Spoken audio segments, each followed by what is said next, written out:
র্যাঙ্কারে আসাটা অনেক কিছু ভাবনা চিন্তা করে, কারণ এখানে যে একটা হোমলির অ্যাটমসফিয়ার সেটা ওকে অনেক ভালোভাবে ওর লক্ষ্যে পৌঁছে দিতে সাহায্য করেছে।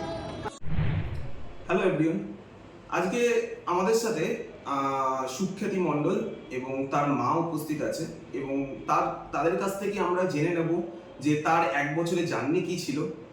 এই সুখ্যাতি মণ্ডল শুধু নট অনলি দ্য নিটে 559 পেয়েছে, যেই মেন্সে ফিজিক্স অ্যান্ড কেমিস্ট্রিতে both have the percentile 99.89%। So আমরা তার সুখ্যাতি এবং সুখ্যাতির মায়ের কাছ থেকে জেনে নেব তার যে এক বছরের জার্নিটা কীরকম ছিল, কি তারা ফলো করেছে, রুটিন কি ফলো করেছে, সেটাই একবার আমরা তাদের কাছ থেকে জেনে নেব। হ্যালো সুখ্যাতি, কেমন লাগছে এই নিটের সাকসেস পেয়ে এবং before the getting NEET and after the getting NEET তোর অনুভূতিটা কেমন হচ্ছে এবং তুই কি ফিল করছিস যে আত্মীয় স্বজন বা রিলেটিভ বা ফ্রেন্ড সার্কেল এভরিওয়্যার? ফিলিংটা খুব ভালো, মানে এতদিন খাটার পর, এতদিন কষ্ট করার পর সাকসেসটা এসেছে, মানে really it's a really good feeling. আচ্ছা, তোর তো যেই মেন্সেও ফিজিক্স আর কেমিস্ট্রিতে 99.89% আছে, তাহলে বায়োলজিতে তুই কেন ইঞ্জিনিয়ারিং চুজ না করে হঠাৎ তোর নিটের জন্য তোর ইচ্ছা হয়েছে? নিশ্চয়ই কোনো কারণ আছে, না just for the family pressure or তোর নিজস্ব ইচ্ছা? ফ্যামিলি প্রেশার বা ওরকম কিছুই না, আমার নিজের ইচ্ছা অ্যাকচুয়ালি।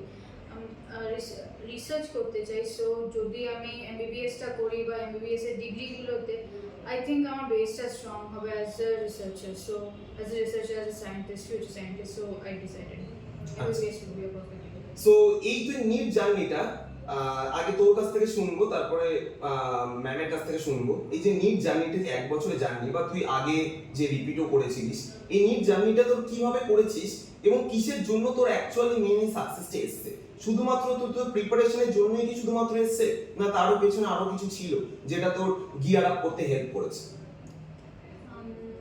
অ্যাকচুয়ালি আরো অনেক কিছুই ছিল, মানে জাস্ট পড়াশোনাতে বা জাস্ট বই পড়লে তো সব কিছু হয় না। আপনাদের হেল্প, রেগুলার এক্সামস, মানে আগে যতবার রিপিট করেছি, মানে একবারই রিপিট করেছি, নট এনাফ এক্সামস সব সময়, মানে জাস্ট বইটা পড়া, জাস্ট সব কিছু করা, ওটাতে টাইম ম্যানেজমেন্টের দিকটা কিছু হয় না, কিছু বোঝা যায় না। আর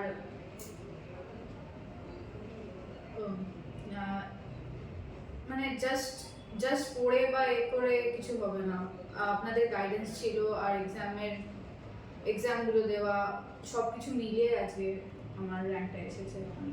আচ্ছা, আমরা দেখেছি যে প্রত্যেক বছরই দেখি যে সব ইনস্টিটিউট বা সব স্টুডেন্টরা এটাই ভাবে যে যে কোনো কম্পিটিটিভ এক্সামসের সাকসেসের জন্য শুধুমাত্রই কোচিং সেন্টারই রেসপন্সিবল, কোচিং সেন্টার ছাড়া আর কেউ রেসপন্সিবল হতে পারে না, কোচিং সেন্টার আর স্টুডেন্টই রেসপন্সিবল।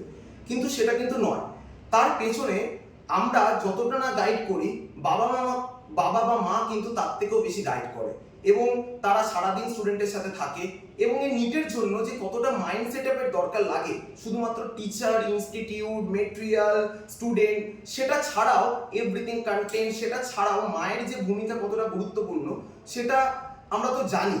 কিন্তু যে এই যে সুখ্যাতি মণ্ডল এবং তার মা যে কিভাবে তাকে গাইড করেছে এক বছর ধরে, এবং তার আমাদের থেকেও আমরা তো মনে করি একজন মা যখন গাইড করে তার রেসপন্সিবিলিটি অনেক বেশি থাকে এবং তার ইম্পর্টেন্স কিন্তু অনেক বেশি থাকে।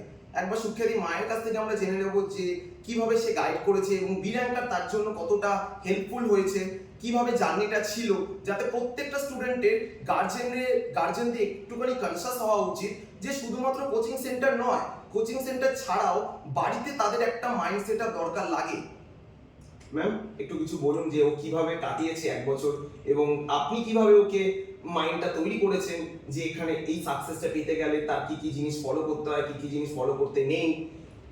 অ্যাকচুয়ালি আমি যেটা বলবো সেটা হচ্ছে যে র্যাঙ্কারে আসাটা মানে অনেক কিছু ভাবনা চিন্তা করে, কারণ এখানে যে একটা হোমলি অ্যাটমসফিয়ার সেটা ওকে অনেক ভালোভাবে ওর লক্ষ্যে পৌঁছে দিতে সাহায্য করেছে।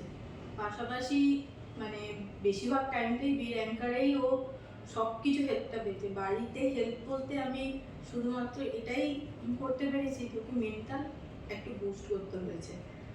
কারণ প্রত্যেকটা টাইম ও বলতো মাম্মি আমি পারবো কিনা, আমার দ্বারা হবে কিনা, সেই জায়গা থেকে মানে আমাকে সবসময় ওকে এটা বোঝাতে হয়েছে যে হ্যাঁ তুমিই পারবে, তুমি পারবে। এছাড়া অন্য কিছু বাকিটাও হয়তো স্যাররাই সামলে নিয়েছেন, স্যার ম্যাডাম যারা এখানে যারা ছিলেন তারাই পুরোটাই সামলেছেন। আমাকে খুব অল্পই সাহায্য করতে হয়েছে, কিন্তু যেটা করতে হয়েছে সেটা পুরোপুরি মেন্টাল বুস্টটাকে বাড়াতে হয়েছে। না, আমি যতদূর শুনেছি সুখ্যাতি থেকে যে ও রাজ্যকে যখন পড়াশোনা করতো, যে আপনি তার পাশে বসে থেকে না ঘুমিয়ে তার পাশে বসে থাকতেন, সেটা তো স্যাক্রিফাইসটা ওর সাথে সাথে আপনিও করেছেন। না, এই স্যাক্রিফাইসটা আমি অন্তত বলবো ঠিক স্যাক্রিফাইস না, তা আমারই মেয়ে। না, সে তো অবভিয়াসলি, কিন্তু তাও তো আমাদের বিভিন্ন রকম নিজেদেরও তো বিভিন্ন ব্যস্ততার মধ্যে আমরা থাকি, সেটা থেকেও যে আপনি যে এরকম ভাবে সাপোর্ট করেছেন। বাবা মায়ের একটা বড় ভূমিকা আছে, কারণ ওরা তো ছোট, ওদের মনের ভেতর অনেক কিছু চলবে, কিন্তু আমরা যেহেতু বাবা মা সেহেতু আমাদের দায়িত্বটা যে ও যে পথে যাচ্ছে সেই পথে ওকে আরো বেশি এগিয়ে দেওয়া, তার জন্য পাশে যতটুকু সাহায্যের দরকার পড়বে পুরোটাই দেওয়া। আর পাশে বসে থাকা বা রাত্রি জেগে যখন পড়াশোনা করতো পাশে থাকা, সেটা আমি বরাবরই করে এসেছি, সেটা আমার নতুন করে কিছু স্যাক্রিফাইস বলে আর এখন মনে হয় না। এখন মনে হয় ওটা আমার স্বাভাবিক জীবন, ওটাতেই আমি স্বচ্ছন্দ। বরঞ্চ এখন যখন করতে হচ্ছে না তখনই একটু আমি অস্বস্তিতে আছি যে এটা আমার বাদ চলে গেল। হ্যাঁ, এবার আমরাও ভাবি যে শুধুমাত্র আমাদের কাছে এরকম যা প্রচুর স্টুডেন্ট আসে যাদের সেরকম ভাবে বাবা মা গাইড করতে পারে না, কোনো না ব্যস্ততার কারণে হোক, বাট সে এর মানে এই নয় সে তারা বাবা মা গাইড করতে চায় না, কোনো ব্যস্ততার কারণে হোক, তারা কি শুধুমাত্র তাদের মাইন্ডসেটআপটা তারা আপনার মনে হয় কিভাবে তৈরি করা উচিত? ইনস্টিটিউটের ওপর ভরসা করে, ইনস্টিটিউটকে ফলো করে তারা যদি করে, যারা হোস্টেলে থাকে মেইনলি, তাদের জন্য কি তারা ঠিকমতো তারা সাকসেসে পৌঁছে যেতে পারে যারা হোস্টেলে থাকে না? আমার মনে হয় যারা হোস্টেলে থাকে তাদের তো আর বাবা মার সঙ্গে সবসময় অ্যাটাচমেন্ট হওয়া সম্ভব নয়, যেহেতু তারা হোস্টেল নেয়।